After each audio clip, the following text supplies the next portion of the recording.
औज़ु बिल्लाहि मिनश शैतानिर रजीम बिस्मिल्लाहिर रहमानिर रहीम। सब वीडियो देखने और सुनने वालों को अस्सलाम वालेकुम। हमारे चैनल के प्यारे व्यूवर्स, आज हम तिलावत करेंगे सूरे तौबा की आयत नंबर 6, 7 और 8, यानी कि आयत नंबर 6,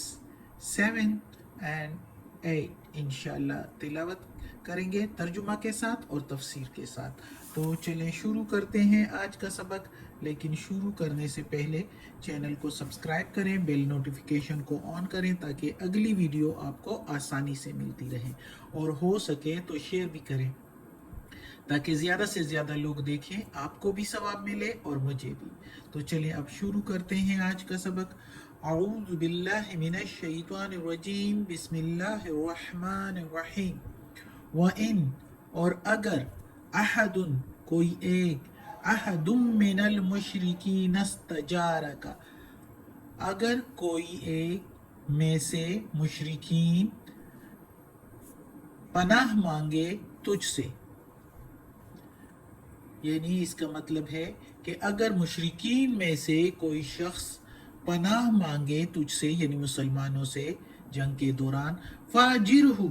पस पनाह दो उसको, हत्ता, यहाँ तक के, यसमा, सुना दे, कलाम अल्लाह, कलाम अल्लाह का यानी कुरान, थुम्मा, फिर, अबलिगहु, पहुंचा दे उसको, अबलिग पहुंचाना, हु उसको, मअमन हूँ उसके अमन की जगह, मअमन हूँ उसकी अमन की जगह पर पहुंचा दे उसको। ज़ालिका, ये इसलिए, बेअन्नहुम, बेशक जो वो, कौमुल ला यअलमू, बेशक वो लोग ना समझ है, ना इल्म है, इसलिए कि उन लोगों को इस्लाम के बारे में कोई इल्म नहीं। अब इस आयत में अल्लाह ताला कहता है, पहले तो आयतों में हमने पढ़ा है कि वो जहाँ कहीं भी मुशरिकीन को पाओ तो उनको पकड़ो, मारो और घेरो और उनके लिए घाट में बैठ जाओ। लेकिन अब इस आयत में अल्लाह ताला कहता है कि अगर कोई मुशरिकीन में से जो है कोई शख्स जो है वो तुझसे पनाह मांगे समझने के लिए कि उसको इस्लाम का कुछ इल्म नहीं है, तो उसको पनाह दे दो और उसको अल्लाह का कलाम खूब सुनाओ कि वो समझ जाए कि अल्लाह के क्या अहकामात है। फिर उसको, अगर वो ईमान ना लाए उस वक्त, तब भी उसको उसकी अमन की जगह पर पहुंचाओ। क्यों? ये इसलिए कि ये लोग इल्म नहीं है, इनको दीन इस्लाम का कोई इल्म नहीं है। जब इसको इल्म हो गया और इसको सोचने का मौका भी दे दिया कि इसको अपनी अमन की जगह पर पहुंचा दे, तो फिर उधर ये अपनी अमन की जगह पर पहुंचे और फिर उसके बाद भी वो अगर ईमान ना लाए तो वो फिर उन्हीं में शामिल है, और फिर उसके लिए भी वही हुक्म है जिस तरह दूसरे मुशरिकीन के लिए पहले हमने पढ़ा है कि जहाँ कहीं भी पाओ तो उसको मारो। तो अब अगली आयत है, कैफा यकूनु लिल मुशरिकीना, कैसे हो यो कैफा का मीनिंग है कैसे, और यकूनु हो जाए, कैसे हो, लिल मुशरिकीना, मुशरिकीन के लिए, लिल के मीनिंग के लिए, मुशरिकीना मुशरिकीन के लिए, अहदुन, अहद, इंदल्लाह, पास अल्लाह के, इंदा के मीनिंग पास या यहाँ, अल्लाह के मीनिंग अल्लाह के, वाइंदा और पास, रसूल ही उसके रसूल के, इल्लल्लज़ीना मगर वो जो या जिनसे, आह आहद तुम, अहद हुआ तुम्हारा, इंदल मस्जिदिल हराम, मस्जिद हराम के पास, इंदा के मीनिंग पास, इधर भी इंदा के मीनिंग पास, इंदा के मीनिंग पास, और इधर भी इंदा के मीनिंग पास मस्जिद हराम के। फमस्तकामू, पस जो कायम रहे, लकुम तुम्हारे लिए, यानी सीधे रहे वो अपने अहद में तुम्हारे साथ, फस्तकीमू, पस तुम भी कायम रहो, लहुम उनके लिए, यानी तुम भी उनके अहद पर कायम रहो, सीधे रहो। इन्नल्लाह, बेशक अल्लाह, युहिब्बुल मुत्तकीन, पसंद करता है, मोहब्बत करता है मुत्तकी लोगों से, एहतियात करने वालों से। अब इस आयत में अल्लाह ताला कहता है कि अल्लाह ताला और उसका रसूल कैसे मुशरिकीन से अहद पर रहें, क्योंकि वो खुद ही अहद शिकनी करते हैं और अहद शिकनी के लिए मौके तलाश करते हैं कि कहीं पर कोई मौका मिले कि हम ये अहद तोड़ दें, क्योंकि वो अहद दिल से करते ही नहीं है, सिर्फ मुंह से लगे रहते हैं। तो अल्लाह ताला कहता है कि अल्लाह और उसका रसूल कैसे पास रखे मुशरिकीन के अहद को, इसलिए तो उनको उनका अहद वापस कर दिया गया। और अल्लाह ताला कहता है कि वो लोग जिनसे तुम्हारा अहद हुआ है मस्जिद हराम के पास, और वो अपने अहद पर कायम रहे, तो तुम भी कायम रहो और छोटी से छोटी बात का भी एहतियात रखो, कहीं ऐसे ना हो कि तुम्हारा दामन जो है वो बदअहदी और अहद शिकनी की बात से दागदार हो जाए, यानी मुसलमानों का दामन जो है वो साफ रहे अहद शिकनी से, वो कोई भी ऐसे हरकत ना करे जिसको मुखालिफ जिससे माहिदा हुआ है वो अहद शिकनी पर जो है आ जाए। जाहिर है छोटी से छोटी बात पर भी दूसरे कौमों में इश्तियाल आ जाता है। तो अल्लाह ताला ने कहा है कि एहतियात रखो। अल्लाह ताला इस जगह पर बेशक अल्लाह ताला पसंद करता है एहतियात करने वालों को, मुत्तकी लोगों को, यानी इसका मतलब है कि एहतियात रखो उनसे जिनसे अहद हुआ है और वो भी कायम है, तो तुम भी कायम रहो। छोटी सी छोटी बात से भी परहेज करो कि कहीं तुम्हारा दामन दागदार ना हो जाए अहद शिकनी से।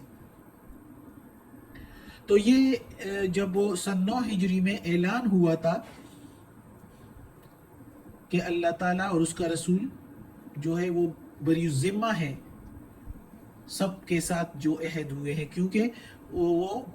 अहद मियादी नहीं थे। बनु कनाना से मियादी में अहद हुआ था, जो कि वो कायम भी थे, उन्होंने कोई बदअहदी नहीं की थी, और उस वक्त उनके अहद में 9 महीने अभी बाकी थे जिस वक्त ऐलान हुआ था। अल्लाह ताला ने कहा था ना कि बड़े हज के मौके पर ऐलान कर दो, हमने पिछले सबक में पढ़ा। तो उस वक्त जब ऐलान हुआ था तो बनु कनाना के साथ जो अहद था उसमें अभी 9 महीने बाकी थे, और मुसलमानों ने वो 9 महीने बड़े दियानतदारी और एहतियात के साथ गुजारे हैं उनके साथ, कि कोई बदअहदी ना हो जाए, माहिदा की हिलाफ वर्जी ना हो जाए, क्योंकि अल्लाह ताला ने कहा है कि एहतियात मुत्तकीन का मतलब डरते रहो, बचते रहो, एहतियात बरतो, परहेजगारी करो। अब अगली आयत है कैफा, कैसे, व यज़हरू, इधर कैसे के मीनिंग हम लेंगे कैसे भरोसा करें, कैसे हम भरोसा करें अहद पर मुशरिकीन का। व यज़हरू, और अगर वो चढ़ाई करे या अगर वो काबू पाए, अलैकुम, ऊपर तुम्हारे, ला यरकुबू, तो ना लिहाज करे वो, ला यरकुबू, ना वो लिहाज करे, फीकुम, तुम में, यानी तुम्हारी कराबत का, फीकुम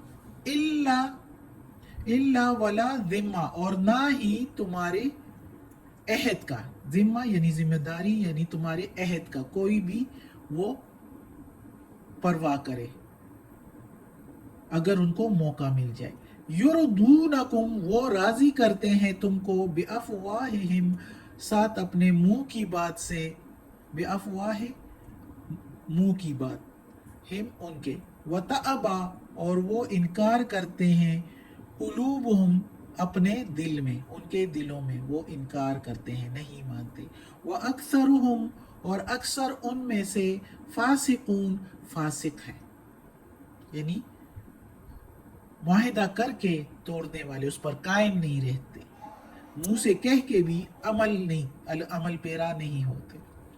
अब इस आयत में अल्लाह ताला कहता है कि मुसलमान कैसे भरोसा करे मुशरिकीन के अहद का, अल्लाह और उसका रसूल कैसे भरोसा करे उनके अहद का, कि वो तो हर वक्त इसी ताक में रहते हैं, इसी तलाश में रहते हैं कि किसी तरह मुसलमानों पर काबू पा लिया जाए, ना सिर्फ मोहम्मद सल्लल्लाहु अलैहि वसल्लम पर, बल्कि पूरे मुसलमानों पर, किसी भी मुसलमान पर अगर उनके काबू में आ जाए तो उसको नुकसान पहुंचाए। तो अल्लाह ताला कहता है कि क्यों कर, कैसे उन पर एतबार किया जाए, کیونکہ وہ تو ہر وقت اسی طاق میں اور تلاش میں ہے کہ کسی طرح مسلمانوں پر قابو میں آ جائے، اور مسلمانوں پر قابو میں آ جائے تو وہ رشتہ داری کا بھی لحاظ نہ کرے، کیونکہ اکثر مسلمان تو رشتہ دار تھے، مکہ سے ہی مسلمان ہو کر مدینہ آئے تھے، تو وہ نہ رشتہ داری کا لحاظ کرے اور نہ عہد کا، جو عہد ہوا تھا۔ وہ تو جو باتیں کرتے ہیں منہ سے کرتے ہیں، دل سے وہ حسد رکھ رہے ہیں، وہ دل سے مانتے ہی نہیں ہیں معاہدے کو۔ یہ تو اپنے آپ کو بچانے کے لیے منہ سے صرف معاہدہ کر رہے ہیں، عہد کر رہے ہیں کہ ہم تمہارے ساتھ ہیں، ہم تم سے آئندہ لڑائی نہیں کریں گے، یہ منہ سے کہتے ہیں، لیکن جیسے ہی موقع پاتے ہیں تو مسلمانوں پر چڑھائی میں کوئی بھی دیر نہیں کریں گے۔ اگر یکا دکا کوئی ان میں سے ہو بھی عہد کا پاس رکھنے والا، تو وہ زیادہ کثرت جو ہے وہ ان کو لپیٹ میں لے لیتا ہے، کثرت جو ان میں بد عہدی والے ہیں، تو جو عہد وفا والے ہوتے ہیں تو ان کو وہ لپیٹ میں لے لیتے ہیں، ان کا پتہ ہی نہیں چلتا۔ تو اکثر ان میں سے جو ہے وہ فاسق ہیں، بد عہد ہیں۔ صدق اللہ العظیم۔ آج کا سبق ختم ہوتا ہے۔ اللہ ہمیں توفیق دے اس قرآن مجید کا ترجمہ مکمل کرنے کی اور اس پر عمل کرنے کی توفیق دے، آمین۔ یا اللہ یا رب العالمین، یا مالک یوم الدین، یا علی کل شیء قدیر۔ یا اللہ یہ تیرے قرآن مجید کی تلاوت کی ہے، اس میں کوئی زیر زبر پیش میں، تلفظ میں، ترجمہ تفسیر میں کوئی غلطی ہوئی ہو تو یا اللہ معاف کر دینا، تو معاف کرنے والا مہربان ہے۔ یا اللہ ہمیں اپنے نیک اور صالح لوگوں میں شامل کر دے۔ یا اللہ یا پروردگار یا رب العالمین، ہمیں عافیت والے معاملات دے، ہماری بیماریاں، تکالیف، پریشانیاں اور برائیاں ہم سے دور کر دے، آمین۔